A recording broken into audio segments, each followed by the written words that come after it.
பெருங்குளத்தூரில் ID ஊழியர் வீட்டில் 20 பவுன் நகை திருட்டு, மர்ம நபர்களுக்கு போலீசார் வலைவீச்சு.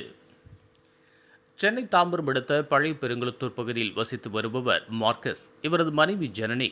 இவர்கள் இருவரும் தனியார் மென்பொருள் நிறுவனத்தில் பணியாற்றி வருகின்றனர். வீட்டை பூட்டிவிட்டு குடும்பத்தினருடன் நேற்று முன்தினம் பாண்டிச்சேரிக்கு சுற்றுலா சென்றுள்ளனர்.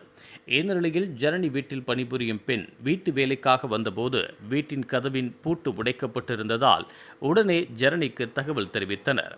சுற்றுலாவிலிருந்த ஜனனி குடும்பத்தினர் பாதியிலேயே வீட்டிற்கு வந்து பார்த்தபோது அவரது வீட்டின் பூட்டு உடைக்கப்பட்டிருப்பதைக் கண்டு அதிர்ச்சியடைந்தார். உள்ளே சென்று பார்த்தபோது பீரோ உடைக்கப்பட்டு அதிலிருந்து 20 பவுன் நகை மர்ம நபர்கள் திருடி சென்றிருப்பது தெரிய வந்தது. இதுகுறித்து பெருங்குளத்தூர் பீர்க்கன்கரணை காவல் நிலையத்தில் உள்ள குற்றப்பிரிவு போலீசாரிடம் புகார் அளிக்கப்பட்டது. இந்த திருட்டு சம்பவம் குறித்து வழக்கு பதிவு செய்த போலீசார் சம்பவ இடத்திற்கு விரைந்து வந்து கைரேகை நிபுணர்களின் உதவியுடன் தடயங்களை சேகரித்தனர். அதைத் தொடர்ந்து வீட்டில் பொருத்தப்பட்டுள்ள சிசிடிவி கேமரா காட்சிகளை பார்த்தபோது சிசிடிவி கேமரா காட்சிகள் அனைத்தும் உடைக்கப்பட்டு போலீசாரிடம் சிக்காமல் இருக்க டிவிஆர்ஐயை திருடி சென்றது தெரியவந்தது.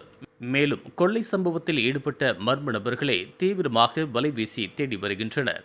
இந்த கொள்ளை சம்பவம் பெருங்குளத்தூர் பகுதியில் பரபரப்பை ஏற்படுத்தியுள்ளது. இதுபோன்ற உள்ளூர் செய்திகள், மாநில செய்திகள் மற்றும் பயனுள்ள தகவல்களை உடனுக்குடன் தெரிந்து கொள்ள GST ஆன்லைன் மீடியாவை இலவசமாக சப்ஸ்கிரைப் செய்து கொள்ளுங்கள்.